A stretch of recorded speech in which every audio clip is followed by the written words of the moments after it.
Hey everyone, so the Backerkit campaign for the Festival of Gloomhaven is now live. You can go and check it out. I'll put a link down below if you want to check it out for yourself. But this is an all-encompassing kind of celebration of Gloomhaven, or the Haven verse, if you like, that brings together three different kind of elements in this campaign, or projects that you can kind of back. You've got the role-playing game, you've got the miniatures of Gloomhaven, and now you have the Gloomhaven 2nd edition as well. You can also get yourself a Frosthaven reprint here, as well as some other add-ons for Frosthaven and some other things as well. It's a very all-encompassing campaign, but I very much see those three products as really the three pillars, if you like, of what's really on offer here as part of this campaign. A lot of people were asking me what my opinions were on this, and I thought, hey, let's shoot a video, let's go through the campaign a little bit and let's talk about it, because there's a lot of good here, but I think there's also some things that are a little bit questionable, or the way that they've gone about it is a little bit odd, and I think that might explain some of the reasons why this campaign hasn't got off to the flying start that perhaps other Cephalofair Games campaigns have done so in the past. So let's take a look at the campaign page and we can kind of go through it and dissect it a little bit. Before we get started, a big thank you to all of my supporters over on Patreon and on Twitch, with the Patreon people coming up on screen now. A big thank you to my legendary supporters Mike, Kira, Obi-Wan Kanti and Shao Quinn. Thank you guys for the support, I really appreciate it. If you would like to help support me and the channel, then you can head over to twitch.tv/mandatoryquest and drop a sub over there, or you can go over to patreon.com/mandatoryquest and become a Patreon member for some early access to some videos and some behind the scenes stuff. So as of time of recording, we are about 24 hours since the initial launch of Gloomhaven Grand Festival. You can see they've reached $1.5 million so far, of a goal of 2 million. They will smash that goal, I am sure, although the number is maybe a little bit lower than maybe they thought. I thought perhaps they might think that they would already be up at this 2 million number within 24 hours. That's often the case you see with very successful campaigns. But 2 million is quite a low number considering some of the value of items that are on offer here. I'm not a massive Kickstarter person. I don't spend my life on Kickstarter or on Backerkit or any of these kind of crowdfunding websites. I very much cherry pick ones that I hear about over the course of the year, jumping in if it sounds interesting to me. So you'll have to forgive me if I'm not particularly really hot on my information here, but to me this seems maybe a little bit lower than what you might expect for a really successful launch of a game of this size and scope and what is on offer here. So first up, let's have a look at the actual campaign pages and what we've kind of got on offer. Here's the main kind of things here. You've got Gloomhaven 2nd edition right at the very top there, and you've got Gloomhaven role-playing game, and you've got the miniatures of Gloomhaven below that. I think it's very interesting that they've now got the 2nd edition of Gloomhaven here as the kind of front-running product right at the top of the page here, which is interesting considering that this was only what felt like a later addition to this campaign.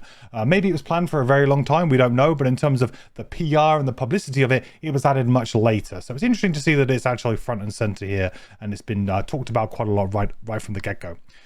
As we go down, we've got obviously like the live stream schedules and things like that. We've got a lot to do with Backerkit. You'll notice that this page is very, very long. There are little buttons along the side here for you to jump to the different things that you might be interested in. But generally with this kind of thing, I generally like to scroll and see where we're at by scrolling. So I didn't really, I had to get through a few things here to find the information, which I think is maybe one of the symptoms of some of the problems they might be having with the slower launch, is there's a lot of information here to try and digest and wade through depending on what part of this you're interested in. So how Backerkit works, which may be a little bit different, or you might not have used Backerkit before. I haven't, so this is kind of fairly useful in my sense. It works like Kickstarter, but it's useful information because Backerkit is still fairly new, and maybe they do things slightly differently. Pledge levels here, you've got the different pledge levels. So first up, you've got your Bug Slayer pledge, which is just $1 to get yourself into the pledge manager and access to the add-ons and things. So this is very much the, yes, you're interested, and then maybe later on you'll customize what you want, or maybe upgrade to one of the bigger pledges later on. But this just gets you in at the base level, which is always useful to have. You've got the Gloomhaven core book, $30. You got the RPG Deluxe box set, which is just the book plus a load of other stuff to kind of really get your experience going. You got 2nd edition here, $130. You got Miniatures of Gloomhaven, which is the base set of all of the miniatures that are compatible with both the 1st and 2nd editions of Gloomhaven, $130. You got Frosthaven 2nd printing, $180. You got Miniatures of Gloomhaven, $325. That's the full set of everything. Ultimate Gloomhaven set, $350, and you got the big one, $550, which is like pretty much everything that they've got on offer. Pretty much everything apart from some choice add-ons that we'll go through in a little bit as well. So very interesting to see like the pricing of this. I think like in terms of what we were kind of expecting, I mean, it's I felt like it's interesting that the RPG here is like this kind of price. I don't really understand what the value of these kinds of books are. I know that like Dungeons and Dragons books are quite expensive by comparison, you know, so this is probably pretty reasonable, I think, maybe for a core book for an RPG. So in terms of pricing for the individual items, I don't have too many issues with a lot of this here. I feel like it seems roughly where it should be, and we're being offered supposedly a saving here if you were to go for it, rather than maybe wait to find it on the shelf at your local game store. So that's kind of maybe worth considering here. So as we scroll down, we've got more information about the second edition. Again, it seems to be pretty front and center. All of the add-ons for the second edition here that we can get. Nice to see the second edition class upgrade pack. We'll go through the add-ons a little bit later. I just want to briefly go through the campaign here. The role-playing game here. What I find very interesting is that this is now no longer the first item on the agenda. For me, I always had the impression through the way that they were marketing this, at least initially, that this was a campaign for the role-playing game and everything else was more of a secondary add-on to it or to support it. Like the miniatures of Gloomhaven was very much a, hey, you want to start a role-playing game? Here's a bunch of miniatures that you can also buy that will thematically fit in with all the monsters and lore and everything as well. So I actually saw the miniatures as more of a boon, if you like, for role-playing people or people who enjoy painting and stuff like that, more so than I did for people who are maybe looking to replace their standees and things like that they've had in the previous board games. That was just my initial feeling with it. And certainly the way that they pitched it was that the role-playing game was the forerunning part of this, or one of the forerunning parts along with the miniatures. So the role-playing sets, you get everything here. One thing that I noticed initially that I thought was a little bit strange is that with the deluxe role-playing, there is no miniatures included at all. The miniatures are all completely separate, basically, to what you need to get, which I thought was quite interesting, considering that surely maybe just offering the class miniatures would have been an interesting idea. It is available as an add-on, so it's not like you can't get it. I just thought it was interesting they didn't pitch a bundle here that said, here's the role-playing game with a miniature for each of the classes as well. That would then kind of give everybody a little thing to play with and have in front of them, because I know how much people like it. But also, it's fair to say that a lot of people often like to pick their own miniatures or create their own miniatures for role-playing games as well. So perhaps that was a consideration. I don't know. But I just thought it was an interesting thing. Moving on down to the different things, we've got the gameplay stuff about the role-playing game. There's a little bit of information here, how it's going to work, all the attribute tests and things like that. All good information about the role-playing game. So I'm not really going into dissect this into a long video today about all these different parts and stuff, but this is good information here that really kind of like leads you into what it's going to be like. I really like that, as well as obviously the credits and things like that. Yeah, so in terms of like this is obviously the payments and stuff. I feel like this is an interesting one. Having the complete card set without, I believe, the book. I would assume this is just without the book. It doesn't say the book here, so it's just literally all of the cards for the characters for $50, and then maybe you would add this, but then at that point you may as well get this. You know, I feel like they're almost kind of sometimes it gets a little bit confusing as to I'm not sure in what situation I would really want this but not the core book. That to me seems a little bit strange. I'd be interested to know your thoughts on this, but to me when I first saw this I thought, well, who's buying the complete card set here? Maybe people who have their own worlds and just particularly like the kind of the system, but then if you don't have the book, how do you know about the system? I don't know. Maybe this is just me being a little bit out of touch and not understanding the role-playing space a little bit, but to me it just struck me as a little bit odd. It's a nice screen and everything as well. I think that's pretty cool. So down to the miniatures wise, the miniatures in general I think look pretty good. I'm pretty happy with the way that they look. Other people may decide that's not the case. You know, that might not be. I'm not a big minis guy. Like I said, I'm not really hugely fussy. It doesn't take a lot to impress me with the miniatures, but from what I see here, apart from a couple that look a little bit strange, like the ooze, but realistically, how are you ever going to get a good miniature of an ooze? I mean, maybe someone can point to one in chat that's done really well. Maybe it's to do with the painting aspect that really brings it out. I don't know. But yeah, to me, there's going to be some that are maybe a little bit hit and miss. But in general, it looks pretty good. These renders look okay. I think they kind of fit into like the different characters and stuff that they have, the different enemies and things. All looks pretty good.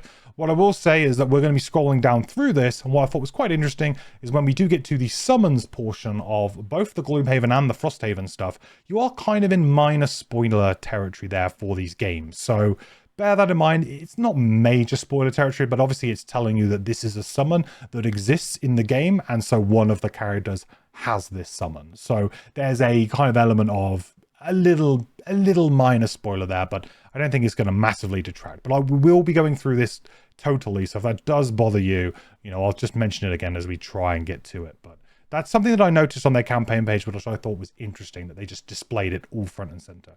Same kind of thing with bosses, although bosses are, you see the standees when you punch the game, so it's not that much of a big deal. Obviously the Aldrake looks really good, really nice, huge mini, which is really good to see. This obviously would be very good probably in any kind of game. So role-playing game, for example, you may just want to get these miniatures just for monsters for other role-playing games. The summons, so here we go. Here's the summons. You see, like, there's going to be some minor spoilers in here if you're that worried about them, because some of these are obviously they are all character summoned things. They might either be abilities, they might be items, so yeah, bear that in mind. Again, most of them look pretty good. None of them really jump out as being particularly bad, apart from a couple. There's a lot still work in progress, which I find interesting at this stage, considering that you're being asked here to back quite a lot. Be interesting to see if we actually get these finished by the end of the actual Backerkit campaign. Looking through these again, so all pretty good. Love me the unicorn. So it's one of my personal favorite thematic ones. I'm glad to see it actually has a really good sculpt, so I'm really happy with that. Now we get to a bit of a strange beast, which is the Forgotten Circles expansion. Now, in this campaign, there is no option to get Forgotten Circles, the expansion. There was the first edition of it. There were some issues with it in terms of the character didn't feel like one of the builds wasn't particularly good. The ability cards need to be reworked and stuff. So they did do a kind of second edition or reprinting of the ability cards with a few small things. That went out of print very, very quickly and seems to have never returned. And now I don't believe you can get a first edition unless you find either a used copy or it was on deep discount because they printed a lot of copies, but it was in like bargain basement stores. You could find them like board game kind of clearance places were often selling the first edition for a good price. But it's very interesting to me that there is no option to actually buy the physical expansion for Forgotten Circles here. And this has been bundled in with some of the ultimate bundles for Gloomhaven, which means that if you are someone who is coming to Gloomhaven for the very first time and you decide, I want the all-in pledge that has everything with Gloomhaven in it, well, you're going to be getting miniatures for an expansion that you don't actually own, which is a bit weird. And the possibility of you owning that expansion might be quite difficult, especially if people have now rushed out to maybe get the expansion because they're now eyeing this. To me, it's a bit strange. Maybe they're going to be releasing a revised version of it. Maybe it will be available in the future. There is I believe, some issues with that regarding some of the people involved with the making of Forgotten Circles. I believe that some ties have been cut and that there is more of a kind of political issue, if you like. Well, I don't know if it's a political issue, maybe it's the wrong words. But anyway, there is an issue there where potentially it will never be reprinted, or it may ever be reprinted, and I found it questionable why they bundled it in with different things. Appreciate the choice for people who maybe already own it and would like to get the miniatures. That's a fantastic choice for people. Definitely a good move, but I find it interesting why they decided to bundle it with some of the ultimate kind of packages where it would be a good starter kit for a lot of people. So Forgotten Circles is a bit of a strange omission, as well as Jaws of the Lion is a bit of an omission as well from this campaign. However, Jaws of the Lion has been readily available in retail for a long time and still is, as far as I'm aware. So I don't see what's the benefit here of them selling you a physical copy of Jaws of the Lion. You'll probably just be overpaying for it and be waiting a long time for it. So yeah, just go to your local game store to buy a copy of this. Frosthaven miniatures, obviously really, really interesting. There's going to be some spoilers in this when we get to the summon section, but again, these all generally look quite good. Personally, my personal interest in miniatures here is fairly low because I actually prefer having standees for monsters, because it makes identifying the monsters on the board, I think, a little bit easier, because I'm somebody who doesn't paint. And because I don't paint, it's hard for me to sometimes, you know, at a glimpse to be able to see what the enemies are, as well as when I stream Frosthaven, for example, I'm often using sideways views and top-down views, and for me it's just a little bit easier to have standees. They're easier to maneuver, and it's easier to differentiate things. Summons, though, I think is an interesting one. Summons, they have piqued my interest because that is something that is like a player piece almost, so I'm more interested with the summons for this. So yeah, generally speaking, all looking pretty good. We've got all the miniatures and stuff here for the summons. So again, these are going to be slightly spoilerish. Bear in mind, you've got a few different ones here. They all generally look pretty good again. Like, see, the thing is, for me, the quality of this is looking good. There's some really good stuff here, and generally the quality is quite good. Pricing wise as well, I actually feel like there's a pretty decent like sort of options here, and the pricing to me seems pretty reasonable. I might be wrong here completely. There are a few questionable ones where I feel like, why is this one so much, you know, like for example, this one has 66 miniatures in and it's 30 bucks. This one, I believe, only has 19, but they are the mercenaries and they're 25 bucks. So maybe these are generally better quality, but of course there's going to be a lot more miniatures in here. So there's a lot more plastic and it's a bigger box and all of that kind of stuff. To me, like a $5 difference here just seems a little bit strange, almost as if this should be 35, this should be 25. Basically what I'm saying is this is a good deal, but it just, yeah, there's a few little pricing irregularities there where I'm kind of wondering why they are, especially like when you see like Forgotten Circles is 25, you know, and this is you know, 30. So it's just a few strange things there.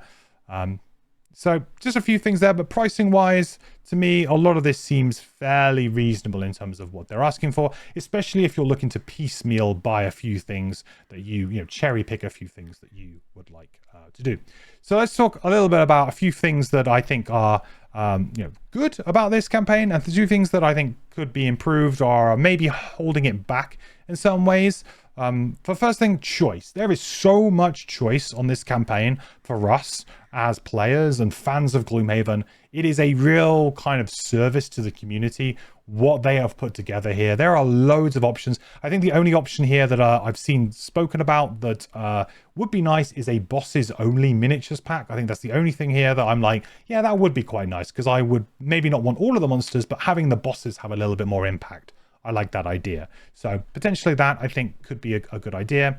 But for the most part, I think they've done a brilliant job here at giving people all of the different options. If we go to like backing it and we just go through to the add-ons as well, we can start looking at those. So for the good part is choice. So much choice here available. Really, really good. I'm not sure why there's a big advert here, but there you go. I think it's because they're streaming right now, or they were streaming. So loads and loads of choice. That's really, really good to see. A couple of things that I want to highlight here in terms of the choice. You've got the class upgrade pack, which I think is nice. It's 75 bucks, which I think is maybe a little bit on the high side compared to what I was really thinking in my mind for what I was thinking this would be. But I can appreciate that actually putting together the class envelopes is actually quite a complicated affair, right? Sorry if you can hear any birds or anything in the background. I've got my window open. It's like the hottest day. It's the hottest and longest day of the year here in the UK so far. So I've had to open my windows because I'll just die. So apologies if you can hear any background noise. But essentially, you know, this was something that we asked for. They have delivered. They've given it to us. It's really good to see that there's already a good amount of uptick on it. 450 purchase. So that's really good. Really nice to see. You know, the cost is a little bit more than I was expecting, but perhaps actually this is quite a complicated thing to put together in the factory because it's the envelope and it's putting all the different things in. So it could be quite costly in that respect. So, okay, it is what it is. So this doesn't include any miniatures, which means that if you do want to kind of upgrade, if you like, your first edition Gloomhaven to at least have the new classes and potentially the new miniatures, you're looking at 75 bucks. And if we scroll down to the miniatures, you're going to need another 25 bucks here to be able to get the mercenary set. So you're looking at $100 really to be able to get that kind of upgrade. I think that that's that kind of starts to make it a bit of a weird kind of cost analysis for you, right? Because you've actually got the the wrong picture there. You got the second edition. The full second edition here is available for $130. So for an extra $30, you get the new box, you get the new artwork, you get all of the new content and stuff like that. I think that the kind of costs proposition, evaluation, whatever you want to call it, starts to really work in this favor here now that you have that. But I find it kind of interesting right now that the core second edition only is 381, and obviously this is at 450. But to be fair, I think that that's potentially probably because a lot of people have gone either onto the pledge manager and have just gone, we want to do the $1 pledge just to see how things go or to add on later, or they've gone for the bigger bundles that may already include this. So you can't read too much into some of these, but it is interesting information in the first 24 hours to maybe look at.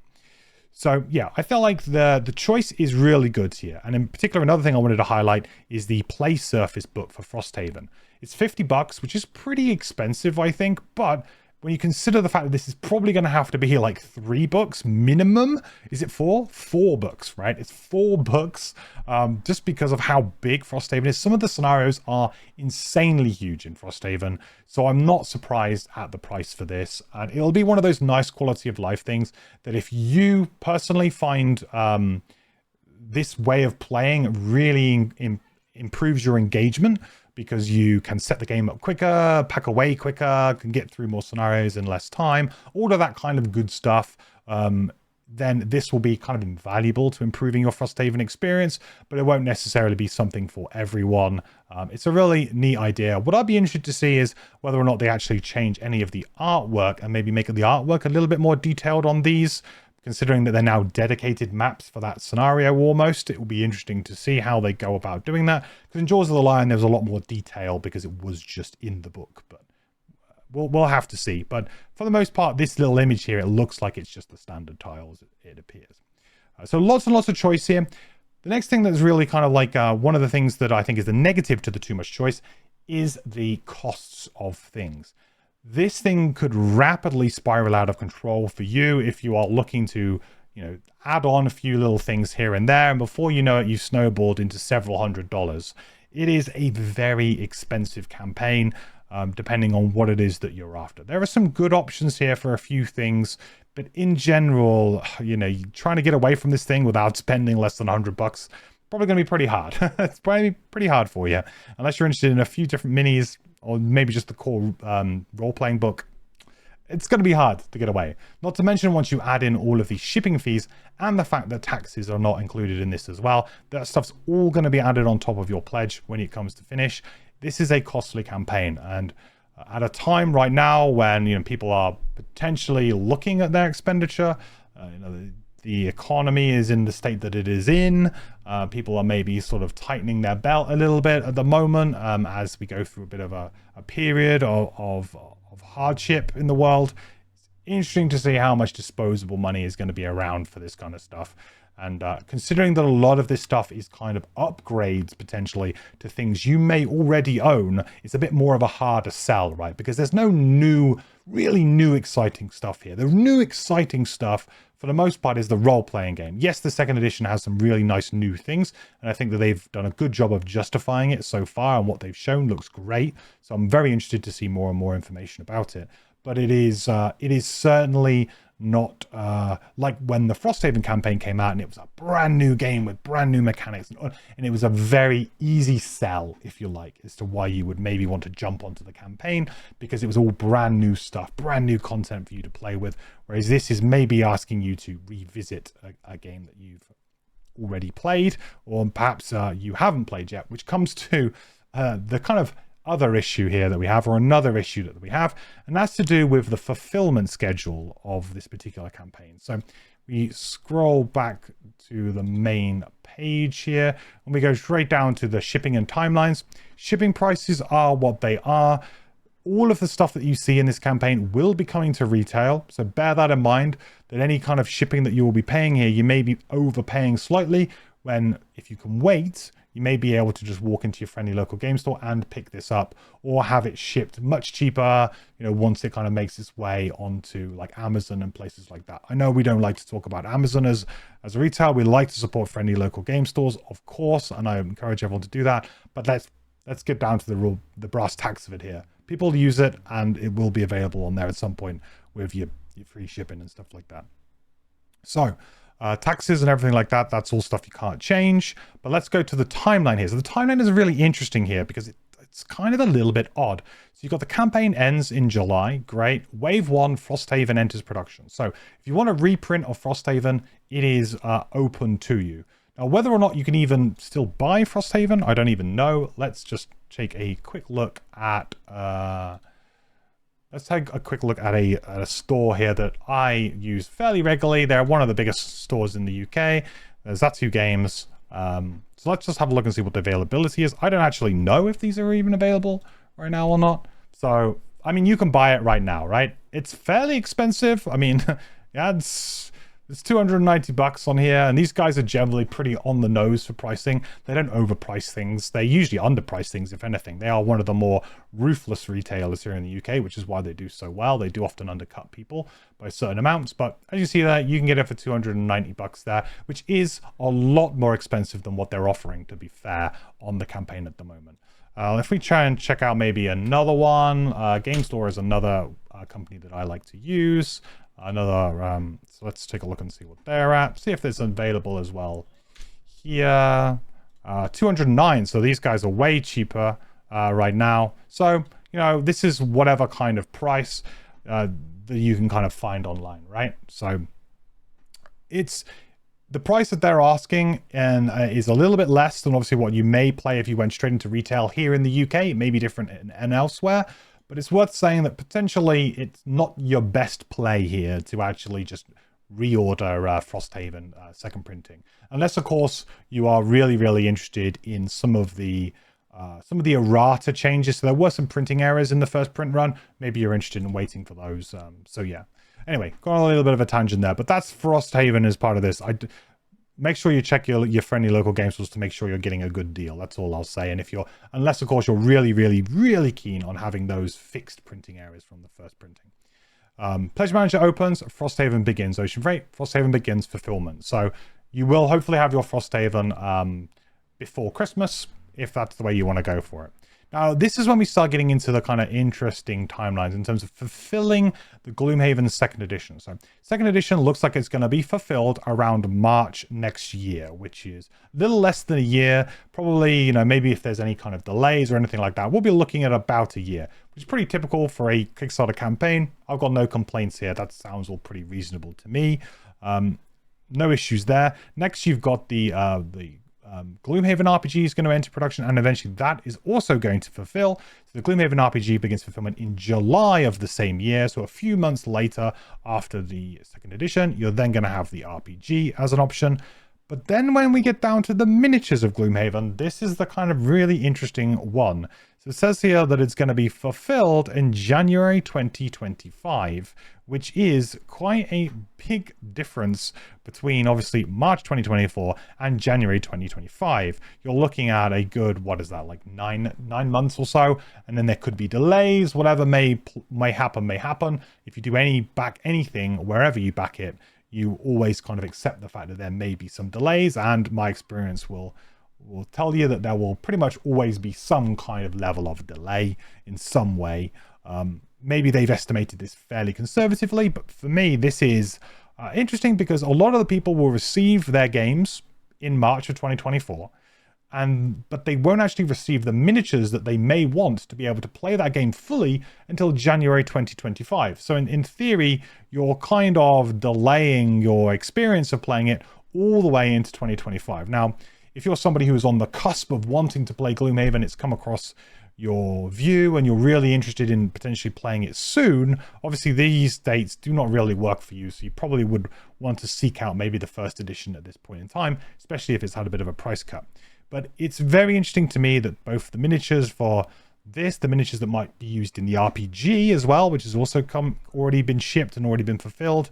Frosthaven has been out for a certain amount of time, so if you went for the Frosthaven miniatures, you get your Frosthaven copy in October 2023. You're waiting until 2025 to get the miniatures to play it to its full level. It's a bit of a mismatch here in terms of like how people are going to interact with the game, I think. unless you're really planning on replaying it, I'm just a little bit confused as to like the timelines here, as to how this will really work out.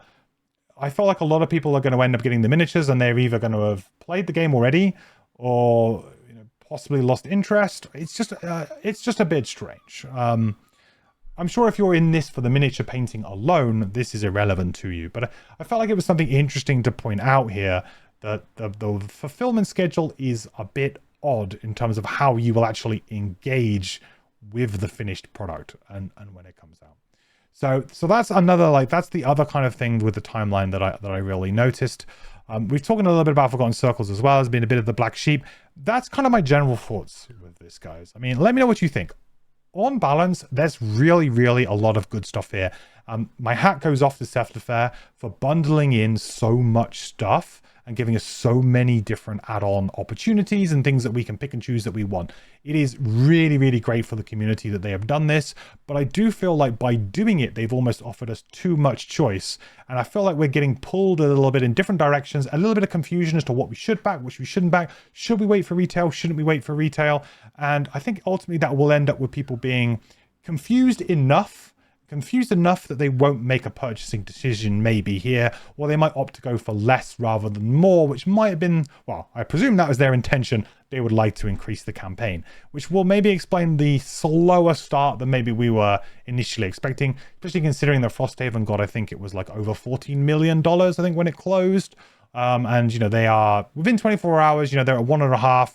That's pretty decent, and who knows, it may explode. But obviously a lot of campaigns kind of give that very good early traction. I mean, they were up to over 1 million within the first I think within the first 5 hours or so of the campaign. So obviously it's been a bit slower since then. So it has been over the last sort of, let's say, 16 to 18 hours or something like that, maybe a little bit less, 15 hours, let's say. Over the last 15 hours, they've only gained about 500,000 or so. So it has already begun to slow. So it's going to be interesting to see how this goes out. I feel like, from my perspective, they would have been better off commercially here, splitting this off into the role-playing game being its own thing, because that's what I thought this mostly was, from my perspective. That being its own thing, the second edition maybe being its own thing, and the miniatures of Gloomhaven maybe being the thing that bridged the gap between the two, because also I felt like the miniatures would have been a really, really nice option for people who want to play the role-playing game. And I feel at many junctures here, it seems to be more that they're catering the miniatures a little bit more towards the people who play the board game, rather than the people who are playing the role-playing game, which I thought was interesting. Because there's no hey, RPG mini bundle, which is what I was expecting from this. I don't know. Anyway, let me know your thoughts. I wanted to do a little bit of a video off stream of me just talking about it and giving my thoughts in a nice, clear and concise way. What are you guys going to be backing? Are you going to be backing it? Let me know down in the comments below. And thank you all so much for watching. I really appreciate it. I will catch you all very soon in the next video. Bye. I think so. Yeah. Oh, Scout that's the blessing from Scout. Yeah. That's the blessing from. Isaac, at this point, can we get your approval to add an additional attack modifier deck for allies in the digital version?